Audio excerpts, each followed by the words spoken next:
Hello, everybody, and welcome to this episode of the Creator Come Up podcast. In this episode, I had the wonderful Espree Devora on to chat. Espree is the host of both the Women in Tech and WeAreLATech podcasts. She was an absolute delight to talk to, and I like to think that the topics we touched on, both introspective and authentic, are something that I'll be thinking about for weeks, if not years to come. We talked about her daily process as a podcaster, as well as some insights on how she perceives the world and what it has to offer her on her journey to find joyous moments throughout her everyday life. There were some book recommendations, some fun anecdotes, and definitely a lot of joking around. I am confident when I say that this episode is something that I will not soon forget, and I hope you won't either. So in that case, I won't keep you waiting for that much longer for this apparently life-changing podcast episode. So without further ado, the queen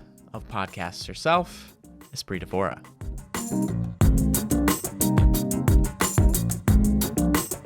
All right, Espree, thank you so much for jumping on with us here. Last minute, I send you all the questions and whatnot, so I'm very sorry about that to begin with. But it's totally okay. As I ask everybody, if you want to give a nice little lowdown on who you are, what you do real quick so that everybody knows. Not that everybody wouldn't know who you are, but you know. Oh, I don't assume anybody would know. But in regards to the question, it's interesting. I actually don't even need questions in advance, nor do I send guest questions in advance because I believe in organic conversations. All right. I'm a podcaster. So I built the first action sports social network, which was my claim to fame, at least my own personal claim to fame inside my head. It's an experience that I really cherish.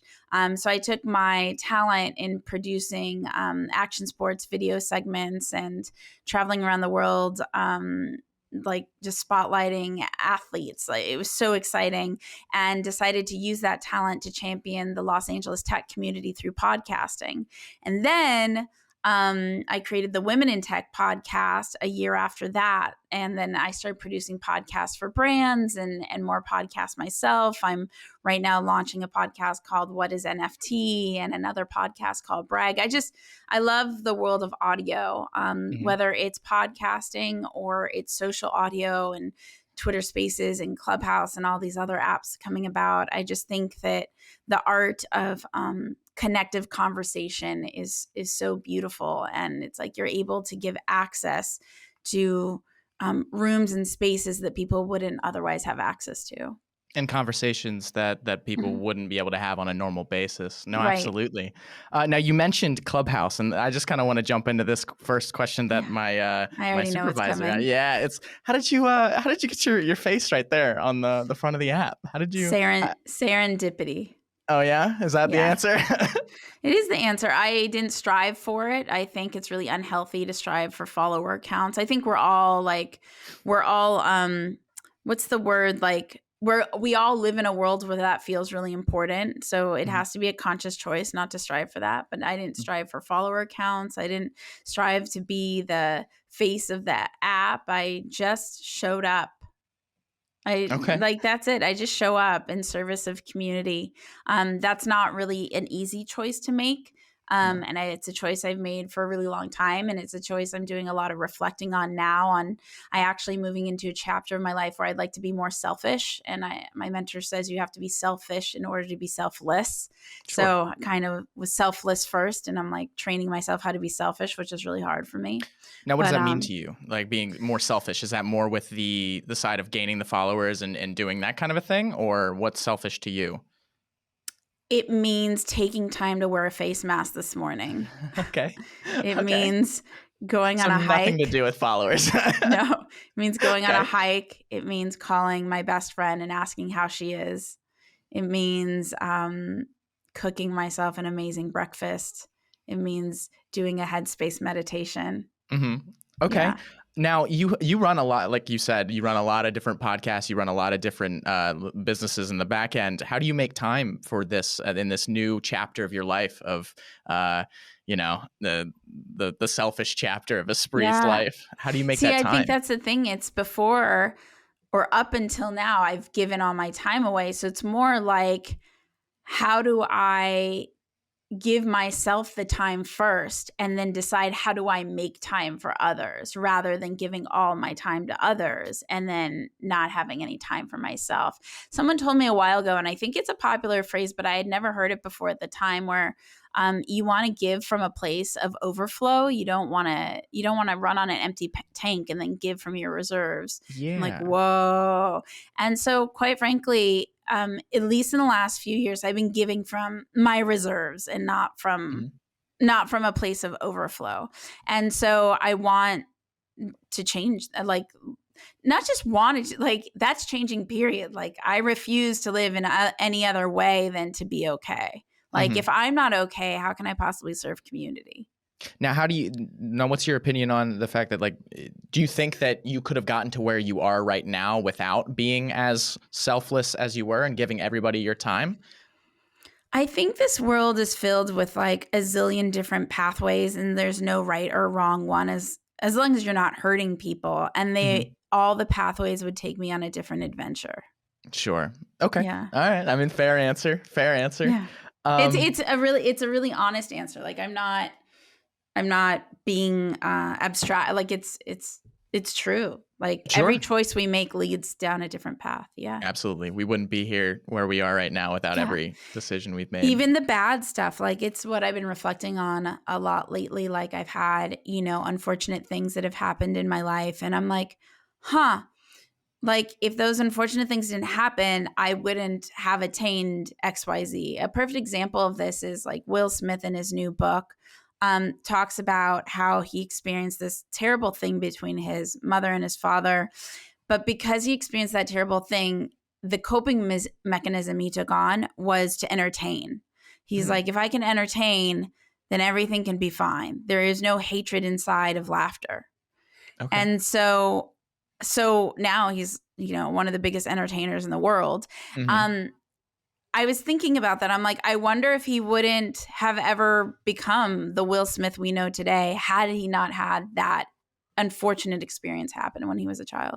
Absolutely. I mean, right now I just moved to a new continent. I've never lived outside of the States, and I'm currently living in Germany right now. And cool. I'm here by myself. Where in Germany?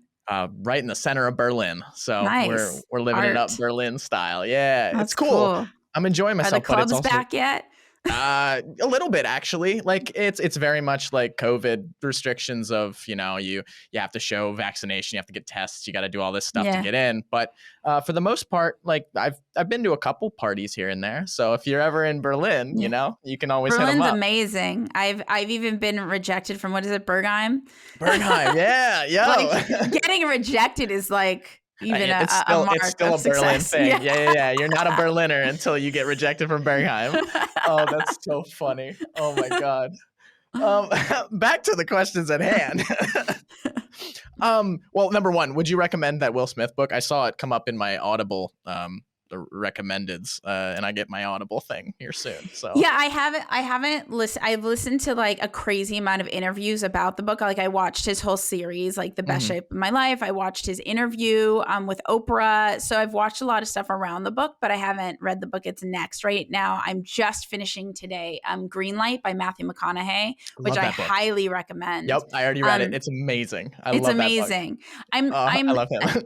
I'm attempting to shift. You know how we wake up and we're like, Twitter, Instagram, whatever social platform. A lot of people do TikTok. Luckily, I didn't go down the TikTok rabbit hole. Yeah. Like, I'm attempting to shift my mind to say audiobook. Like, that's the default. And then when I started a new thing recently, I hope I keep it up. So far, so good. When I go on the social apps, or when I feel that like hankering to go on the social apps, I journal about it. So I go to the notepad in my phone and I'm saying, I feel that need again, but I don't actually want to be going to these apps. What's this need about? What would I actually want to be doing? And it creates a pattern interrupt. And then my brain gets all confused. And I feel like I'm forcefully tapping into my consciousness. So the subconscious is what's like making me just like lizard brain over to to Instagram or whatever. Mhm. But then by being like, okay, you're not going to do that. You're going to write in your journal, and then I write about it, and then it brings all that to the to the higher level, to the conscious state. I'm like, oh, okay, let's not do that because it's not actually what I want to be doing. Mhm. So I just think it's really important to, for me, it's really important to my life that I'm not a slave to apps, that I am creating the life that I authentically want, Sure. rather than the life that I feel digital society It's expects pushing. from me. Yes. Yeah. Yeah. I mean, it sounds, I mean, you said that you did at least, I don't know if you said it while we were recording or before we were recording, but you said something about doing some meditation. And that's kind of just, it seems like a physical form of meditation, of just like Mm-hmm. making that mental block of instead of just letting your mind go, you're thinking like, all right, what am I thinking about next? And so instead of letting you just like go into the routine Yeah. of opening Instagram, you're stopping yourself and being like, all right, why am I doing this? That's very Yeah. cool. I might Yeah. actually. Is it okay if I take that as Oh, well? you should. I am, and sometimes I end up going to this social app anyway, and then I journal about it. How did it feel? Like, did I actually want to be there? What's happening inside my brain? Do I feel happy? Do I feel more fulfilled? Do I feel like my time went somewhere I didn't want it to go? So I'm just really. I'm also doing this thing. How do I say this on a pub to not get strikes or Uh-oh. anything? Uh-oh. I'm saying F it. Like everything, Ah, like, okay, like I'm trying, like, if there's a habit that I want to create and then I break the habit, typically we're like, oh man, like I loser, how did I mess up? And then you like spiral and you mess up even more, you know? mhm, mhm, And so I'm training myself to just say F it to everything. Like mhm. I have a negative thought, F it, new moment. I ate candy, F it, new moment. Like I went on Twitter, F it, new moment. You know, like so Yeah, yeah, instead yeah. of like this like self-hatred of like over and over and over again, just constantly telling myself F it. So it's this combination of that and the notepad journaling to do my best attempt to break these like negative secular mental thought patterns, these Sure. subconscious patterns of like self-criticism and social media addiction. It sounds like you listen, or you may listen to a lot of Duncan Trussell. That's what I'm getting. Do you know Duncan No, Trussell? no, who's I that? think you would love Duncan Trussell. Wow, send it Yeah, to me later. yeah, Yeah. yeah. It's I mean, he has a Netflix. He has a Netflix show, Midnight Gospel. If you've seen it, Cool. No, I've very never good, even heard of this. wonderful, and he seems. I think you would very much like him. So Oh, there's cool. there's a nice recommendation Yeah. for you. But with you being on social media, all the like, essentially, you create content for social media. You create content for the internet. Now, how do you that whole side of things? How do you couple that with this new mentality? Yeah. So I don't feel that I create content for the internet. Like I, what's most true to me is I just share my story and I utilize technology as my paints and paintbrushes and Okay. so I'm just sharing my journey and I'm proactively vulnerably sharing my journey, Hmm. which scares me a Hmm. lot, but I Yeah. push myself through it. I push myself through it because I feel some sort of what's that word, matridom, like a martyr. Like Yeah. I feel like some sort of thing where like everybody's so fake. We need somebody that's real. Authentic. So I Yeah. feel this like martyr syndrome of like I'm going to be the person that's real, like Hmm. so I push myself to be vulnerable, and it's really difficult, but that is definitely intentional. And then I share the journey, my vulnerable journey of like what's really happening. Sure. But I don't feel like I don't have a course. I feel very allergic to courses and course creator economy kind of Oh, yeah, stuff. yeah, yeah. And like, Okay. um, yeah. So I don't know. I don't think I see myself as a content creator. I see myself as a story sharer, which goes into my background of I studied journalism and I Okay. studied creative writing. I've been a writer since I was a little girl. So all of that is like story sharing and knowing how to do interviews, and it all goes back to being a writer and a journalist. Okay. Sorry, I did the age old what is it? The ultimate sin of a podcast host is I looked at the questions as you were as you were talking, and I was like, that's okay. Anyways, honestly, I'm really excited to like be on with you. Like I feel I'm stoked. Like this is fun. I love Type Studio. I've like binge watched your YouTube videos. I know, this is very weird. This is weird. It's like me before even getting on here. This is very odd. Now I'm gonna jump back to the what's it called, to meet some quotas here, if that's cool with you. Yeah. How long have you been doing the podcast game, and when did it start? How long have you been doing this whole sharing your story, your life story, vulnerability, and when did it start becoming a full-time thing, becoming something that you can pay your rent with, essentially? So it started, I feel like, I'm not positive like when I became super intentional about being a vulnerable leader, but podcasting itself, I started WeAreLATech in 2012. And then because I had experienced failure with my sports company, I would not call WeAreLATech a business for several years. I called it a concept. Like, I have a concept. Even when I had staff, I still called it a concept. It wasn't until I was having an event at my house, actually, and my assistant was listening to me talk, and I said, I have a concept. And she's like, hey, Espree, I work for you. It's not a concept. It's a business. I worked with you for like 2 years. Like, yeah. But even at that point, I wasn't on. Oh, sorry. Is the sound really loud in the background? No, you're good. Oh, okay, Why? cool. Oh, you're fine. But even like then, I didn't start calling it. Sorry, I should have closed the window. You're good. No, you're totally fine. Don't worry about it. I'm just making sure that I'm also recording. No, yeah, whatever, Okay, well, imperfections ignite. So she said that, and I still called it a concept for a long time after. And then my team members later on started a mantra called "This is a business," and they'd make me say it every single day. So I just had a lot of like fear built in to ever having a quote unquote business again. But WeAreLATech legitimately started in 2012, and then I started producing the podcast in 2013. Aired the podcast in 2014 called WeAreLATech, and then in 2015 aired Women in Tech. Somewhere in there, I launched Hello Customer. Maybe it was 2013 or 14. I don't remember, to be honest. And then so I've been podcasting since then. So, and doing podcasting full time since I'd say probably end of 2013. Okay. Where do you make most of your is it through monetization? Is it through ads? Sponsors? Yeah, sponsorships and memberships. So people pay people pay a quarterly membership fee to be a part of the experiences I create, and then sponsorships.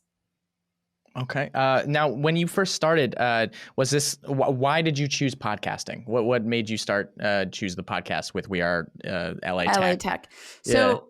I created, with my action sports company, I produced hundreds of action sports videos. And so in 2012, I created a video series called WeAreLATech, and we shot 12 episodes. And my partner at the time didn't share my same work ethic. And so he didn't edit the videos as he had committed to. Sure. I was heartbroken. So when I discovered the art form of podcasting, so essentially what happened was like, I was really discouraged. My mom's like, he's never going to do it right. I'm like, I waited like a year. Yeah. And then I at this point, like going through my action sports company and all the sacrifices I had made as a founder, before this like crazy committed founder life, I was a hardcore backpacker. I had traveled a lot backpacking. This control I needed as a founder, I had stopped taking risks because I would get increasingly more scared. I hadn't traveled. I just build.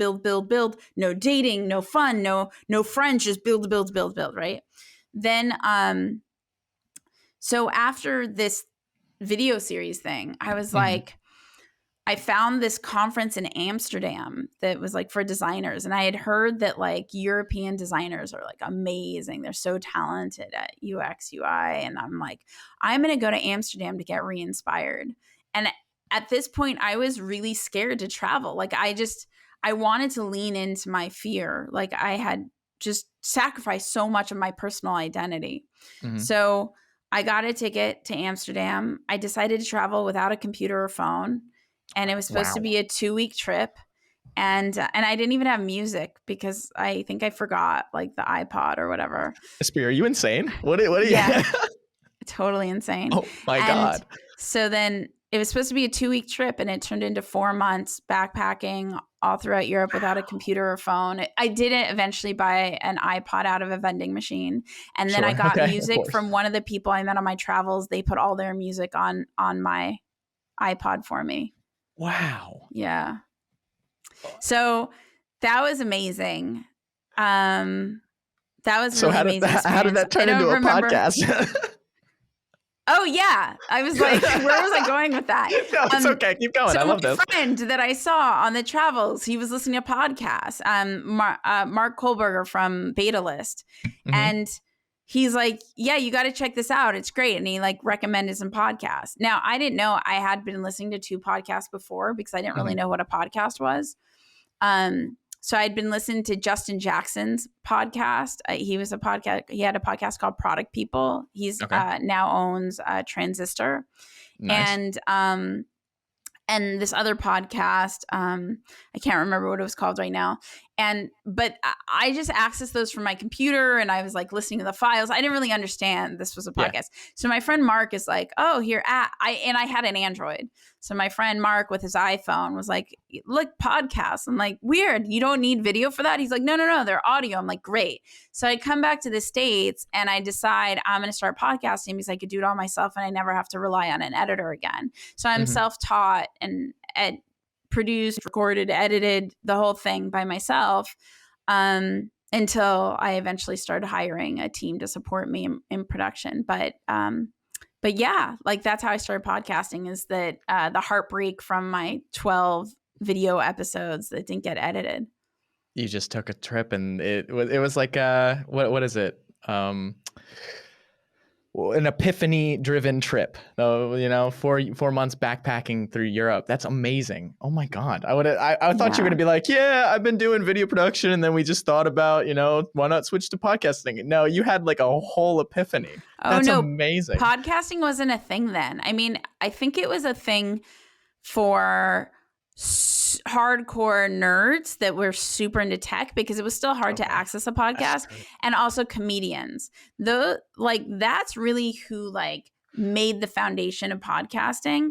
I came in before startup because I feel like startup and serial are what made podcasting mainstream and what we know it to be today. That's what planted those seeds. But there was a whole world of podcasting before I got into it. But it was like very underground kind of thing. Like again, my friend Mark with his, iPhone, there was no default podcast app. It was like you had to know about this world. Yeah. Wow, I keep forgetting that was like 7 years ago, and podcasting was kind of still at its infancy at that point.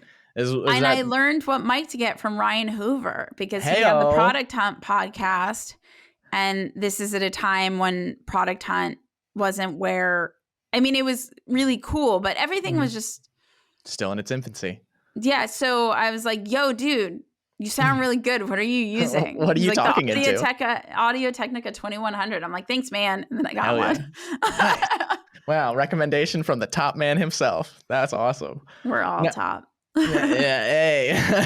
But so when you first started it, what would you, are there things that you did that if you're looking back on it now, you wish you wouldn't have done otherwise? I mean, based on our previous, like the things that we've said in the last 15, 20 minutes, probably not, because everything happens for a reason. But is there anything that you would do differently? I would have been more consistent in the beginning. I wasn't because I was really overwhelmed, and it was like, oh my God, how am I going to make this financially sustainable? So like my weekly podcast would sometimes come out like once a month or something, So, so consistency. I would have been more consistent, and I would have taken more time to really work out the process of production, like the production processes and operations, and like just been committed to the consistency of them. So what that means is like, okay, how is this produced? How are the files sent to the guests? Like, how is this promoted on marketing? Who's doing that? And then have it all written down, and just like, if something's missing, just like fill in the gap, rather than Wild West everywhere. And then hopefully everything gets done. Yeah. Now you have a team with you, correct? You have a team that helps you produce all of these? Yeah. Now I do, but and I still do a lot of it myself. Okay. Yeah. You can't hear the car alarm, can you? I heard the car alarm, but it's okay. It was very faint. It's crazy. very faint. It's okay. I heard it, and I knew. Can I close the? Okay. By all means, go close the window. Go do it. Can I close the window? Okay. Yeah, do it. That's fine. Wow, we're getting the real Espree experience right now. This is awesome. Getting a glimpse into her life. This is something you don't get anywhere else, ladies and gentlemen. The window has been closed. The alarm can still be heard. This is great. This is great. So we just had, I don't know if it's a heat wave, but it was pretty bloody hot like a couple days ago. And so I reinstalled the AC, which needs the window to be open. Oh, you got one of the window units? Yeah. And so I've been used to the window always being closed. And so I wasn't like, oh, I put the AC back in. Anyway, sorry for Los Angeles, everything. No, it's all good. Angeles, you know chaos. What? It's okay. It's all good. If you don't mind walking me through how you go about each episode, I would love to know your process of like from scheduling a guest to recording to sending it out to an editor to publishing. Alex, you want me to recite this off the top of my head? I would love for you. No, I'm just okay. I mean, I'll give it my best shot, but I don't. It's one of the questions. I sent this to you. memorized. You should have known this. Come on. No, all right, Mr. Sending me the questions right when the interview starts. 10 minutes before the shh. Don't tell my supervisor. Aren't you your own supervisor? No, Michael is. You've really? talked to Michael. Yeah. Oh. No, I mean, Hi, he's hi Michael. Hi Michael.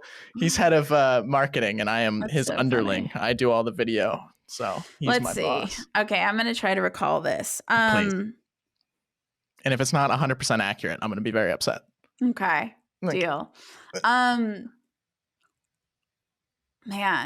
it's 9 a.m. over here. Let's see. Okay. So in my situation, which I feel very fortunate, I have a lot of inbound, meaning I don't have to reach out to guests, but typically other people do. So that's something that other people do. I don't need to do that. So I have a bazillion guests, and they're just in order. There's a wait list. I think we're a year and a half out. So wow. So it's just figuring out what guests are next, and then scheduling those guests. And I send them a Calendly link to schedule. I used to do my podcast interviews on Thursdays and Fridays, but I've been finding that it spread me too thin. So I'm switching the schedule to only record the first week of every month and seeing how that works for me a little bit better. Okay. Most people don't know, but I'm introvert. I'm an introvert, and I just have very extroverted capabilities. So all the talking really drains me. Then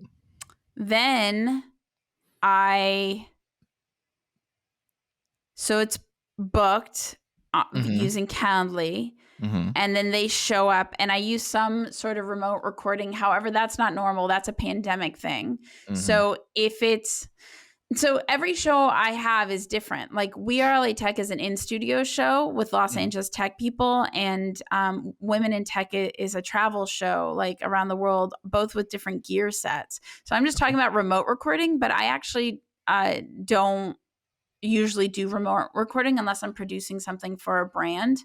Okay. Then it's remote because usually they request that. But so this is just a remote setup. But I'm excited to get back to in person, and then this whole thing I'm telling you is entirely different. Yeah. Okay, so then I record them either utilizing Squadcast or Zoom. Okay. And then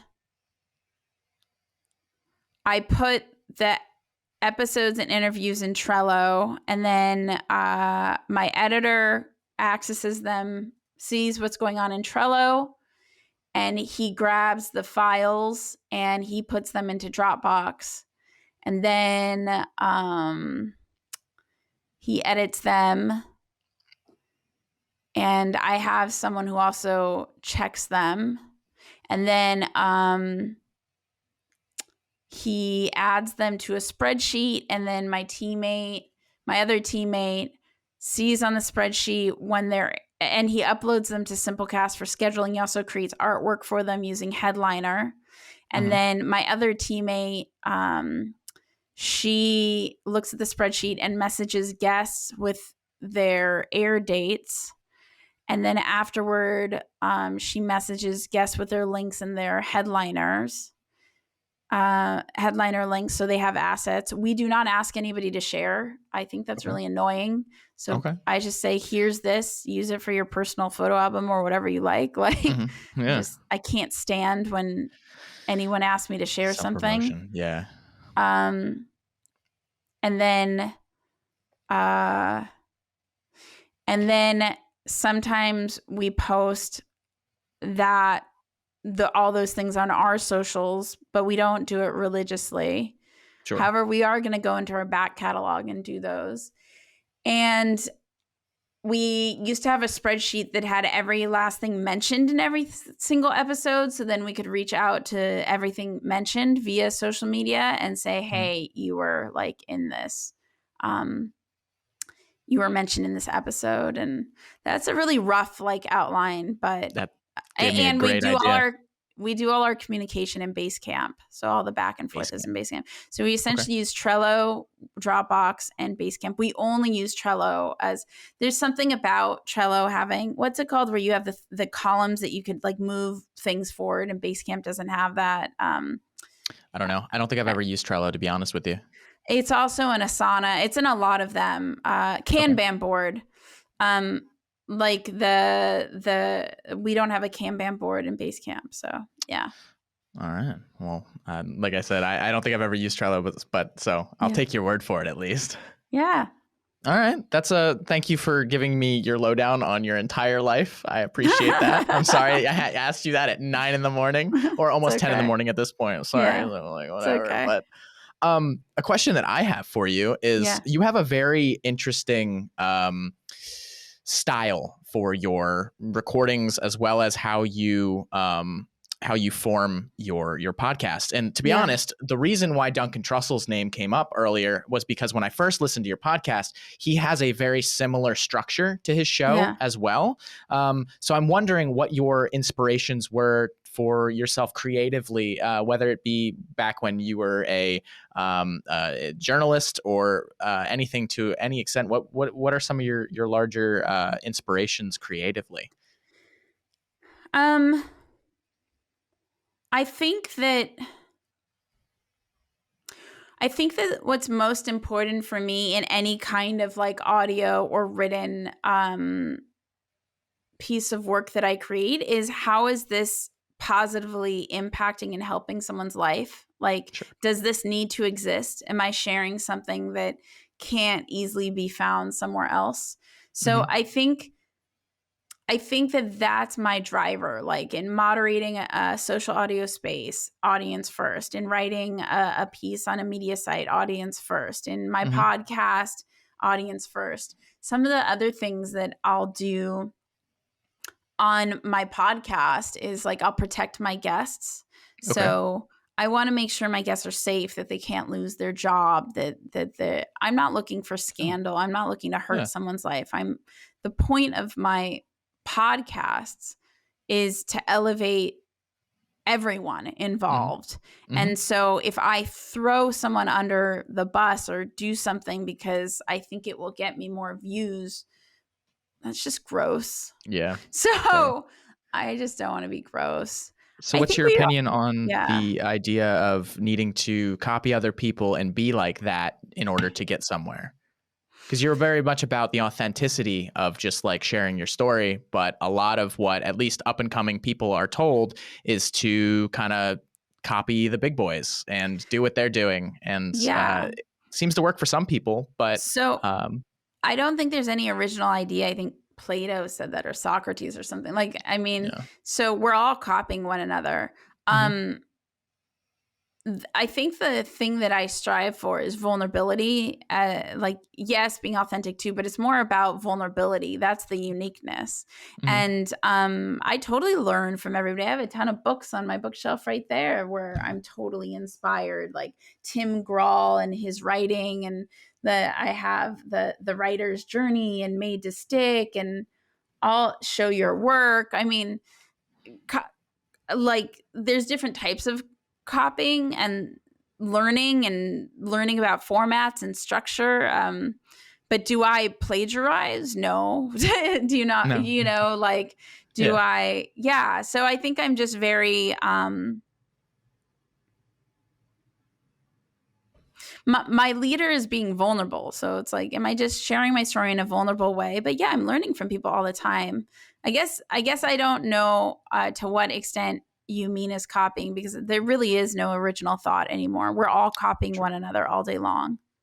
True. I guess it's more, I grew up in the YouTube age, so a lot of the up and coming YouTubers were always just seeing what the large creators were doing and just recreating it themselves. And like when somebody would post something, somebody would just take that same idea and then do it themselves. And then that would gain them attraction. And it's like piggybacking. But you seem, you as well as a bunch of other creators that I have followed seem to have this idea of allow your authenticity and your vulnerability to speak for itself, and allow that to tell a story rather than pulling the audience towards you. You're letting them come to you. Would you agree? Oh, yeah, but that's not copying or not copying. That for me is like the difference between the word, like when people are talking about building up an audience instead of like leading with how can I serve this person?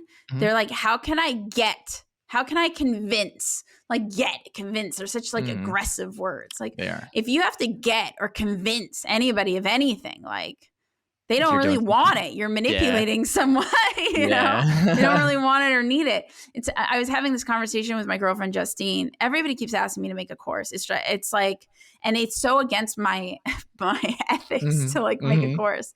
I was like, Justine, she's like, listen, on the homepage, you write exactly how you feel. You write, I haven't made a course because I feel that like you can do this on your own, that you should believe in yourself. A lot of times the reason why we sign up for things is because we think that we're not enough. And I never want to encourage you to think that you're not enough. You are enough. Like I want to be very clear that you don't need me, that you could go about any other way doing this. You don't need anybody. And the last thing I would want to do is prey on your insecurities in order to capitalize. So, you know, I was like, I can say that? She's like, yeah, you could say that. I'm like, well, maybe then. I don't know. You just changed my heart to all of those courses and stuff. Oh my God. What was that? I said, you changed my heart and my thoughts towards all those courses right now with just that. Wow. I just think a lot of those times, like, that's what it is. It's preying on, you know, your fear. And I just don't want to contribute to preying on anyone's fear. Like, that's just not a way to make a life for myself. No. And I think it might be a little bit of fear as well as people wanting a quick quick answer to something that's not necessarily something that's just going to happen overnight. I think that's also part of it. But no, I completely understand. That's wow. Okay, then don't do any don't do any courses now. I'll support you on I that. think I may do something. I'm not sure. Mm-hmm. But like what it came to me in the shower the other day and I don't know exactly what it looks like yet, but this was very true for me. I Mm-hmm. thought, this isn't a course, this is a relationship. So if you're signing up for a course, this is not for you. This is but like, I don't know what that means to me yet, because I want to make sure that I'm energetically fulfilled. Sure. And if I'm consistently depleting myself for all of these relationships to people around the world, that's not what I want. So I don't know what it looks like in a way that I'm preserved as well, you know? Sure. No, But definitely. that line of, it's not a course, this is a relationship It's a where I like relationship. genuinely invest in you, care about you, know about you, you know, like it's not like a get No. rich quick scheme. Yeah, Yeah. something. It seems very emotionally draining and involving. It is. Yes, that. That's a commitment. And I wholeheartedly Yeah. commend you for that. And Yeah. I would love to whenever you figure that one out, and I'd love to check it out. Yeah. But it's a comment that you made a little bit earlier about having some sort of stress. And I know you got to go here in like 10, 15 minutes. No, So no, it's well, okay. I could even message my team, so we got this. It's fine. all right. Yeah. You did make a comment earlier about the kind of, I don't know if you use the word fear or stress that comes with being essentially a public figure. There's a lot of behind that, and Yeah. I personally I've been feeling that a little bit recently myself with all of this, you know, putting myself out there on the internet and being the face of certain Yeah. things and whatnot. How have you pushed yourself through the mentality of a lot of people looking at you and a lot of people seeing what you do, and just kind of keeping going? What's your motive there? Yeah. Well, I do things for me, meaning like it's my own internal drivers. Like, Mm-hmm. um, my motive to lately, it's been really difficult to keep going because I've been going for a while and Sure.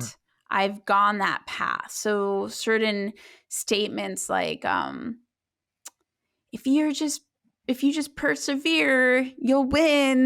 These things Yeah. really annoy me because you don't. You're selling people like a false hope. Like there's no guarantee that you'll win. That's the truth. Yeah. So I think the thing right now that I'm stepping into is really embracing the journey, which sounds so cliche. So many people say that. But my But it's friend so Danny true. Miranda, who's a podcaster with the Danny Miranda podcast, he's like such a cool human. Mm-hmm. And he said, I was having like a lull moment and I asked if he could make time, and he was talking to me on the phone, and I was like, and I just know he's going to be really famous one day. I have a gut Mm-hmm. feeling. Mm-hmm. And he's like, how cool is it that because where I am in my life right now, I have the time to be there for you on the phone. He's like, I want to embrace every step of the journey. I don't want to rush to like stardom or be really big, because there's certain privilege and liberties I have right now that I may not have then, like Mm-hmm. talking to you for a while to be supportive of my friend, you know? I was like, wow, I never looked at it that way. And so I want to let go of any end goal. I want to challenge myself on this like digital society need of how we show up. Like right Mm-hmm. now, like 11-year-olds are like, I want to be famous. I'm like, why? Like, Yeah. why does everybody got all of a sudden have this need for fame? You know? Yeah. Yeah. I want in my private life behind closed doors, I want to like continue to backpack the world, and I want to smile, and I want to go on hikes, and I want to like laugh with my friends, and I want to fall in love, and I want to be healthy, and I want to eat delicious, yummy foods. Like that stuff has nothing to do with follower counts. Yeah, no, it doesn't. So what keeps me going is this continual self-discovery. That's what keeps me going. In the beginning, I think what kept me going was I wanted to be like Kevin Rose, and I wanted to be like huge tech founder. And so maybe it was like a status thing, not a fame thing, but a status thing. Sure. Then after that, it was really about living a purposeful life, that I really wanted to know when I'm on the other side of whatever exists, like in the life thereafter, I was good. And I feel really proud of my work up until now. Like I've done really great work. And now in this next chapter, I just want to like fall in love with me. So am I creatively inspired by what I'm doing? Am I enjoying it? Am I not enjoying it? Like, how do I want to be investing my time? So what keeps me going is the curiosity and the adventure, and truly like being attached to the journey rather than the destination. Now, how do you do that in your daily life? Is there certain things that you do in your routine that help you kind of pull back and really dive into that mindset? It's almost like letting go of the routine. Like I've set up so many rules for myself. Like I have to wake up at 5 a.m. or else I'm not going to be successful. And I have to drink, every tech person used to drink Soylent. I never drank Soylent, but it's a good example, so yeah, I just want to like feel joy inside my body and like do constant check-ins if I have that inner ease and joy, and let go of the rules. And just like, as long as I'm delivering what I need to deliver, and I'm being a good family member, and I can, pay my bills, like, I just want to like be curious and explore and like let go of, I think the proactive thing I'm doing is what we talked about earlier, is letting go of the self-criticism. And it's not, I have the self-criticism super loud, like a megaphone, but then being like, F it, and then start over. Like, you know what I mean? Like, so maybe I have like a zillion F-its going on right now, but then continually starting over. So what's your passion right now? What is something, because I think I feel what you mean is like, whatever's in the moment right now. What are you passionate about right now?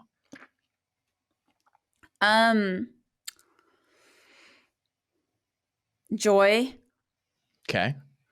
Now, what does that mean? Like joy in what aspect? Just in exploration general? of joy. I've been a tech founder my entire career. And I've just sacrificed everything for the alleged way to be a tech founder. And I just think all those things are like hype. Sure.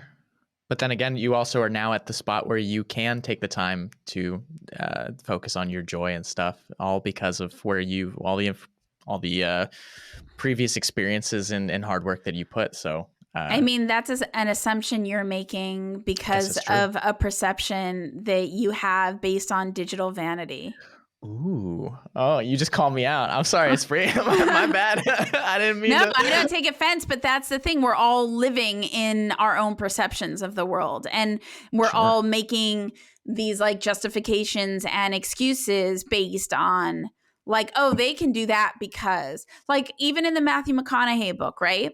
So outside looking in, super famous actor, has had a longevity career, which is really rare in the film business, blah, blah. But if you listen to his book, he proactively, I'm going to not say too much in case somebody listens. Well, what, F it, it's fine. Spoiler.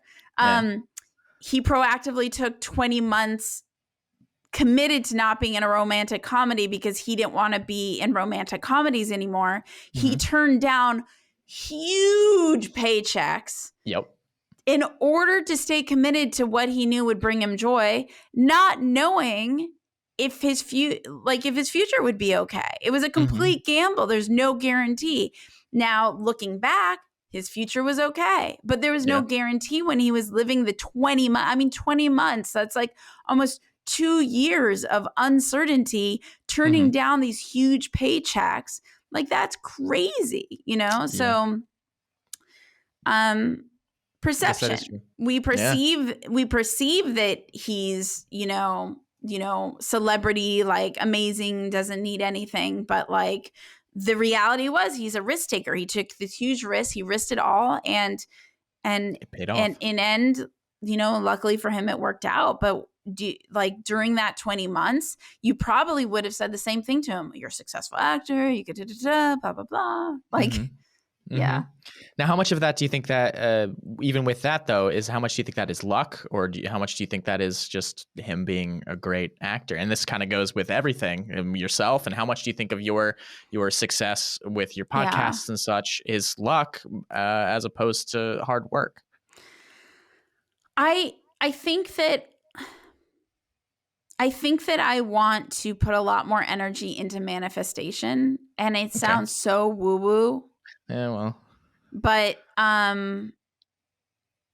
there's just something to it. I mean, even Matthew McConaughey brings that up in his book, of like different things within his faith that have come to be. But a lot of really successful people do a lot of visualization and manifesting.